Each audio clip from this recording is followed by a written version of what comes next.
Price the Lord. Praise the Lord. Hallelujah. Hallelujah. യേശുവേ നന്ദി. യേശുവേ നന്ദി. യേശുവേ സ്തുതി. യേശുവേ സ്തുതി. പ്രിയപ്പെട്ട ദൈവജനമേ, ദാ നമ്മളെല്ലാവരെയും ഈ വലിയ ദൈവരാജ്യ ശുശ്രൂഷയ്ക്ക് വേണ്ടി കർത്താവ് വിളിച്ചു ചേർത്തിരിക്കുകയാണ്. കിങ്ഡം ഓഫ് ഗോഡ് എന്നുള്ള ഈ ദൈവരാജ്യ ശുശ്രൂഷ ഇത് കർത്താവിൻ്റെ പദ്ധതിയാണ്. ലോകത്തിൻ്റെ പല ഭാഗങ്ങളിലായിരുന്നു കൊണ്ടാണ് നമ്മൾ ഈ ശുശ്രൂഷയിൽ പങ്കുചേരുന്നത്. പ്രിയപ്പെട്ടവരെ, ദാ ഈ ശുശ്രൂഷ സമയം ദൈവത്തിൻ്റെ ആത്മാവ് നമ്മളെല്ലാവരുടെയും ജീവിതത്തിൻ്റെ ആത്മീയ നേതൃത്വം മുഴുവൻ ഏറ്റെടുക്കുന്ന സമയമാണ്.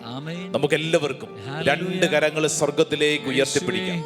കണ്ണുകളടച്ച് നിങ്ങളായിരിക്കുന്നിടങ്ങളിൽ ദൈവത്തിൻ്റെ ആത്മാവ് അത്രമേൽ ശക്തമായി നമ്മുടെ മേൽ പ്രവർത്തിക്കുന്നതിന് വേണ്ടി നമുക്ക് എല്ലാവർക്കും ഒന്ന് സ്തുതിച്ചൊന്ന് പ്രാർത്ഥിക്കാം. പരിശുദ്ധാത്മാവേ, ആദിമ ക്രൈസ്തവ സ്വരൂപത്തിൽ കടന്നു വന്നതുപോലെ ഞങ്ങളുടെ ജീവിതത്തിലും അത്ഭുതകരമായിട്ട് കടന്നു വരട്ടെ. കരങ്ങൾ ഉയർത്തി സ്തുതിക്കട്ടെ. ഹല്ലേലൂയാ, ഹല്ലേലൂയാ. യേശുവേ ആരാധന, ആരാധന, ആരാധന, ആരാധന. കയ്യെ കട്ടിച്ച് സന്തോഷത്തോടെ നമുക്ക് പാടി പ്രാർത്ഥിക്കാം. ദൈവത്തിന്റെ ശക്തി, പരിശുദ്ധാത്മശക്തി അഗ്നിനാവുകളായി പടരുന്നു. ചേർന്നെല്ലാവരും പാടിക്കുക. ദൈവത്തിന്റെ ശക്തി, പരിശുദ്ധാത്മശക്തി അഗ്നിനാവുകളായി പടരുന്നു. ചേർന്ന് അല്പം കൂടെ ഉച്ചത്തിൽ പാടിക്കേ. ദൈവത്തിന്റെ ശക്തി, പരിശുദ്ധാത്മശക്തി അഗ്നിനാവുകളായി പടരുന്നു. ആമേൻ, ആമേൻ. ദൈവത്തിന്റെ ശക്തി, പരിശുദ്ധാത്മശക്തി അഗ്നിനാവുകളായി പടരുന്നു. കരങ്ങൾ ഉയർത്തി കൈയടിച്ചേ. കാറ്റായി വാ, റൂഹായേ, റൂഹായേ തിനാവായി വാ, റൂഹായേ, റൂഹായേ വെൺപ്രാവായി വാ, ആമേൻ. റൂഹായേ എന്നിൽ നീ നിറവായി വാ. ചേർന്ന് പാടാം. റൂഹായേ, റൂഹായേ നീ കാറ്റായി വാ, റൂഹായേ തിനാവായി വാ, റൂഹായേ, റൂഹായേ വെൺപ്രാവായി വാ, യേശുവേ. റൂഹായേ എന്നിൽ നീ നിറവായി വാ. രണ്ട് കരങ്ങൾ സ്വർഗത്തിലേക്ക് ഉയർത്തി എല്ലാവരും സ്തുതിച്ചോ. പരിശുദ്ധാത്മാവേ എന്ന് വിളിച്ച് പ്രാർത്ഥിച്ചോ. ആബാ പിതാവേ എന്ന് വിളിച്ച് പ്രാർത്ഥിച്ചോ. യേശുവേ എന്ന് വിളിച്ച് പ്രാർത്ഥിച്ചോ. ഈ ശുശ്രൂഷയിൽ പങ്കെടുക്കുന്ന എല്ലാവരുടെ മേൽ ദൈവത്തിന്റെ ആത്മാവ് അതിശക്തമായിട്ട് വ്യാപരിക്കപ്പെടട്ടെ.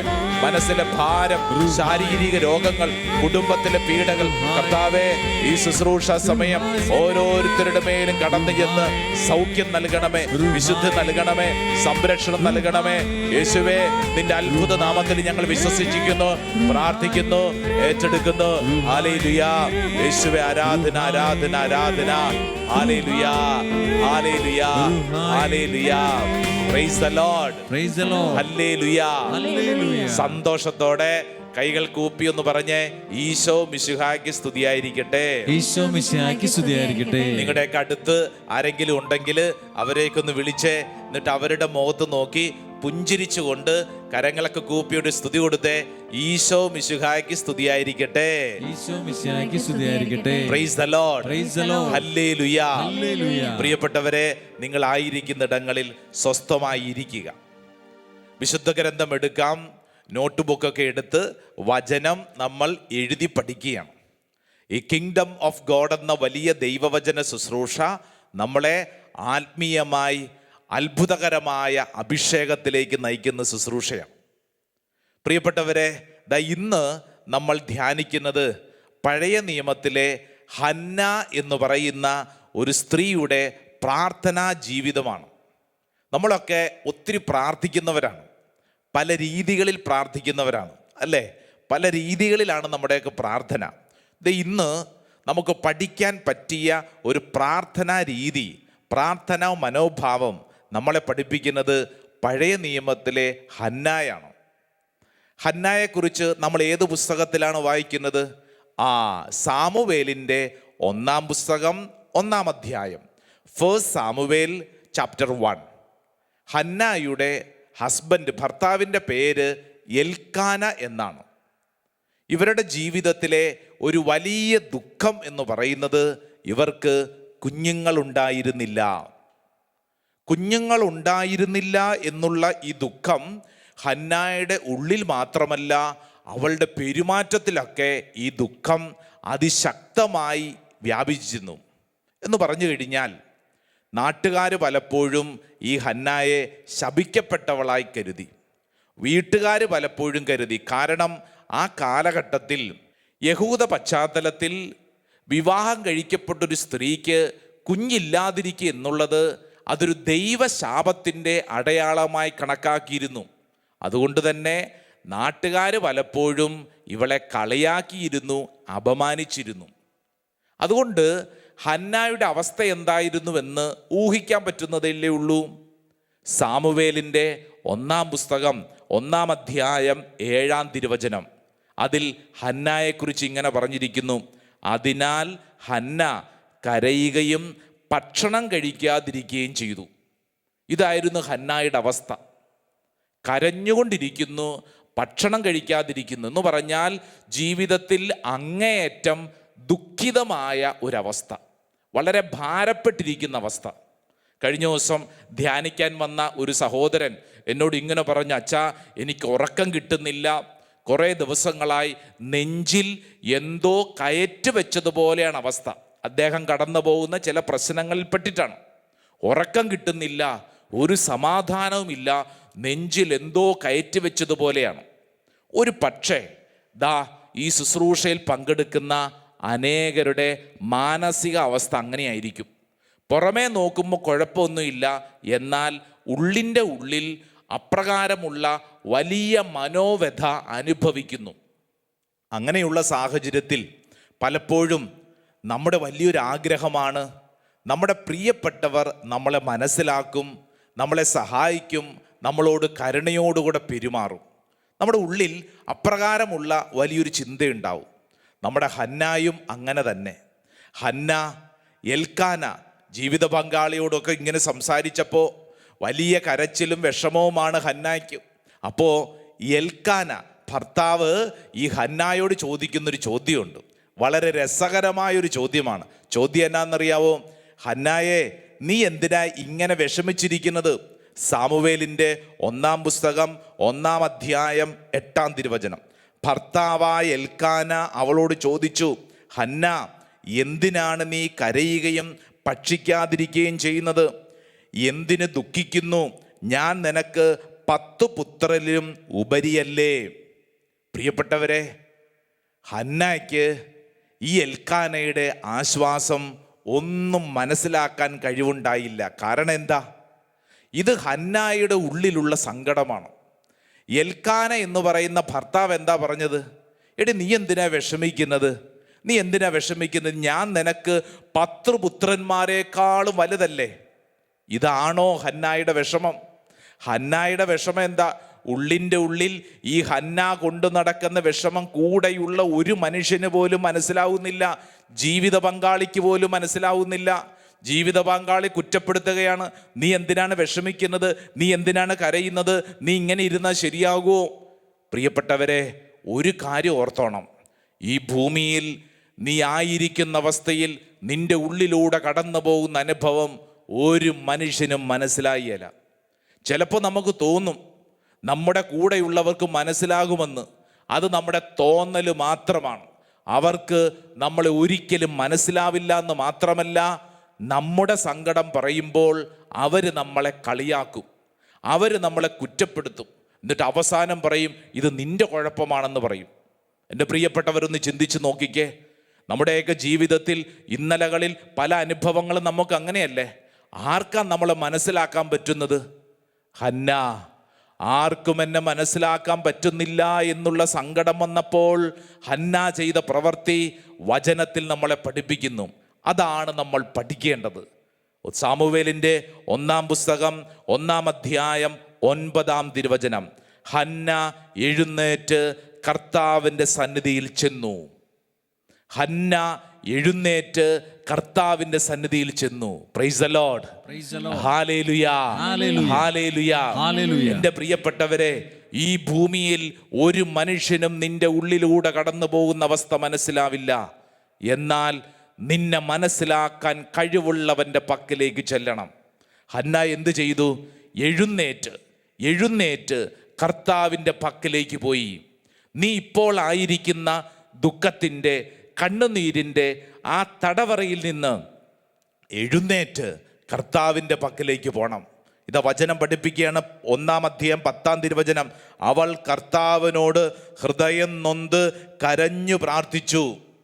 അവൾ കർത്താവിൻ്റെ മുമ്പിൽ ചെന്ന് ഹൃദയം നൊന്ത് കരഞ്ഞു പ്രാർത്ഥിച്ചു. എൻ്റെ പ്രിയപ്പെട്ടവരെ, ദാ ഈ ഒരു ആത്മീയ ശൈലി നമുക്ക് വളരെ പ്രധാനപ്പെട്ടതാണ്. നിന്റെ ജീവിതത്തിലെ സങ്കടം, ദുഃഖം, കണ്ണുനീര്, വിഷമങ്ങൾ ഇത് മനസ്സിലാക്കാൻ കഴിവുള്ളവൻ്റെ മുമ്പിലാണ് നീ അവതരിപ്പിക്കേണ്ടത്. നാട്ടുകാരുടെയും വീട്ടുകാരുടെയും കൂട്ടുകാരുടെയും മുമ്പിൽ നിന്റെ സങ്കടം പറഞ്ഞാൽ അവർക്ക് മനസ്സിലാകുമോ? വാട്സപ്പിലും ഫേസ്ബുക്കിലും യൂട്യൂബിലും ഇരുന്ന് നിന്റെ സങ്കടം പറഞ്ഞാൽ അവർക്ക് മനസ്സിലാകുമോ? അവർക്ക് മനസ്സിലാകില്ല എന്ന് മാത്രമല്ല, അവർ നിന്നെ കളിയാക്കും, കുറ്റപ്പെടുത്തും, ഒറ്റപ്പെടുത്തും, നിന്റെ കുഴപ്പമാണെന്ന് പറയും. എന്നാൽ ദൈവസന്നിധിയിൽ നിന്റെ ഹൃദയം നുറുങ്ങി പ്രാർത്ഥിച്ചാൽ ആ വിഷയത്തിന് അവിടെ ഉത്തരം ലഭിക്കും.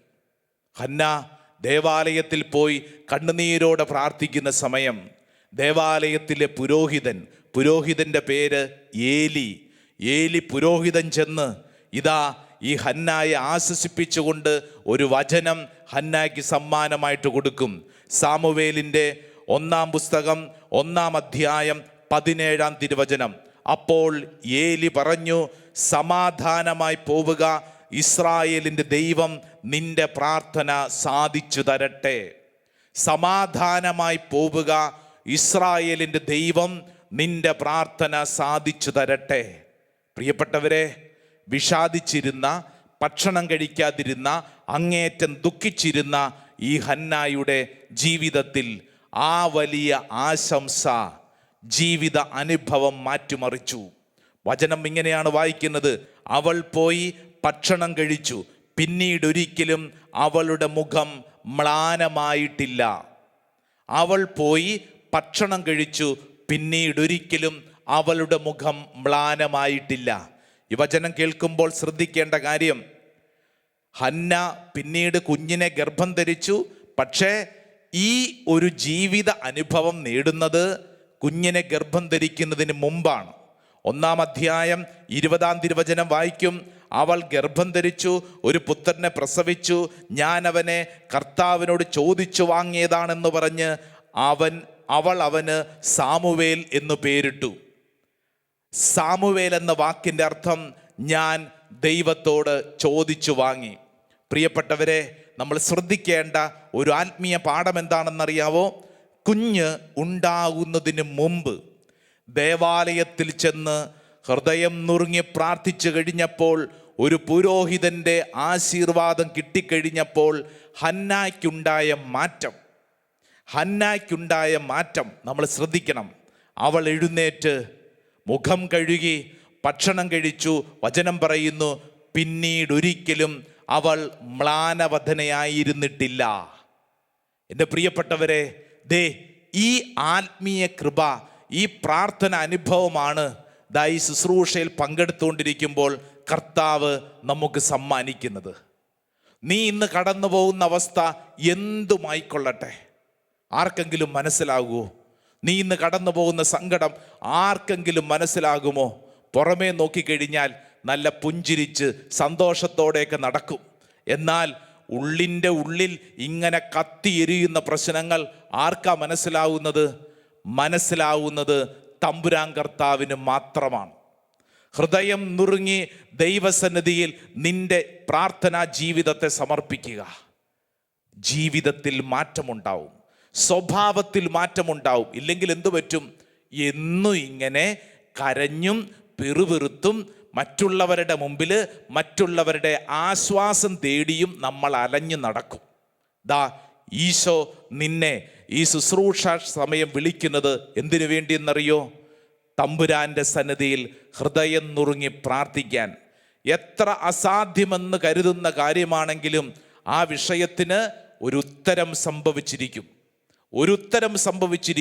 ഹൃദയം നുറുങ്ങി പ്രാർത്ഥിക്കാൻ നീ മനസ്സ് കാണിക്കണം. ഇതാ ഹന്ന നിന്നെ പഠിപ്പിക്കുന്ന ചില പാഠങ്ങൾ 1, 2, 3, 4, 5 എഴുതിയെടുത്തോണം. ഒന്നാമത്തെ കാര്യം എന്തെന്നറിയാവോ? ഇതാ ഈ ഭൂമിയിൽ നീ ആയിരിക്കുന്ന അവസ്ഥയിൽ നിന്നെ ഒരു മനുഷ്യനും മനസ്സിലാക്കാൻ പറ്റില്ല. രണ്ടാമത്തെ കാര്യം എന്തെന്നറിയാവോ? ഈ ഭൂമിയിൽ നിന്നെ നീ ആയിരിക്കുന്ന അവസ്ഥയിൽ മനസ്സിലാക്കുന്ന തമ്പുരാൻ കർത്താവാണ്. ആ തമ്പുരാൻ കർത്താവിൻ്റെ പക്കലേക്ക് ചെല്ലണം. മൂന്നാമത്തെ കാര്യം, ദൈവസന്നിധിയിൽ ചെന്നാൽ നിന്റെ പ്രശ്നങ്ങൾക്ക് ഉത്തരമുണ്ട്. അസാധ്യമെന്ന് നീ പറയും, പക്ഷേ ദൈവ സാന്നിധ്യത്തിന് മുമ്പിൽ ചെന്നാൽ ആ പ്രശ്നങ്ങൾക്ക് ഉത്തരമുണ്ട്. ഇതാ വചനം പഠിപ്പിക്കുന്ന അടുത്ത പാഠം എന്തെന്നറിയാവോ? ആ ദൈവസന്നിധിയിൽ ചെന്നാൽ പ്രശ്നങ്ങൾക്ക് ഉത്തരം നൽകുക മാത്രമല്ല, അത് വലിയൊരു സാക്ഷ്യമായിട്ട് മാറും. പിന്നീട് ഹന്ന കുഞ്ഞിനെയും കൊണ്ട് ദേവാലയത്തിലെത്തും. മനോഹരമായിട്ട് സാമുവേലിൻ്റെ 1-ാം പുസ്തകത്തിൽ അത് പഠിപ്പിക്കും. ഏലി എന്ന പുരോഹിതൻ്റെ പക്കലേക്ക് ചെല്ലുന്ന ഒരു രംഗമുണ്ട്. കയ്യിൽ കുഞ്ഞുമായിട്ട് ഈ ഹന്ന ചെന്നിട്ട് ഏലി പുരോഹിതനോട് പറയുന്നൊരു വചനം, ഇതാണ് സാക്ഷ്യം. വചനം ഇങ്ങനെയാണ്: അവൾ പറഞ്ഞു, ഗുരു, ഇവിടെ അങ്ങയുടെ മുമ്പിൽ വന്ന് കർത്താവിനോട് പ്രാർത്ഥിച്ച സ്ത്രീ തന്നെയാണ് ഞാൻ. ഈ കുഞ്ഞിന് വേണ്ടിയാണ് ഞാൻ പ്രാർത്ഥിച്ചത്. എൻ്റെ പ്രാർത്ഥന കർത്താവ് കേട്ടു. പ്രിയപ്പെട്ടവരെ, ഇത് സാക്ഷ്യ ജീവിതം.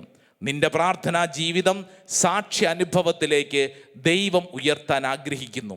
ഈ ശുശ്രൂഷയിൽ പങ്കെടുക്കുന്ന ഓരോരുത്തരും നീ കടന്നു പോകുന്ന അനുഭവം നിന്റെ വീട്ടുകാർക്കോ നിന്റെ പ്രിയപ്പെട്ടവർക്കോ കൂട്ടുകാർക്കോ ആർക്കും മനസ്സിലാവില്ല, ദൈവത്തിന് മനസ്സിലാകും.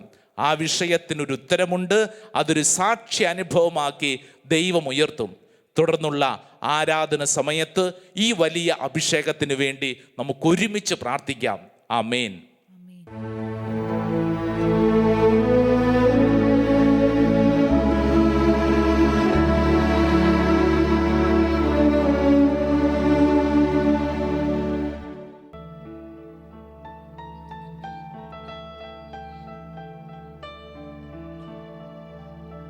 പരിശുദ്ധ പരമ ദിവ്യകാരുണ്യമേ, എന്നേരവും സ്തുതി ആരാധന.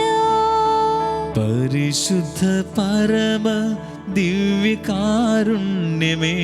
എന്നേരവും സ്തുതി ആരാധന. പരിശുദ്ധ പരമ ദിവ്യകാരുണ്യമേ, എന്നേരവും സ്തുതി ആരാധന.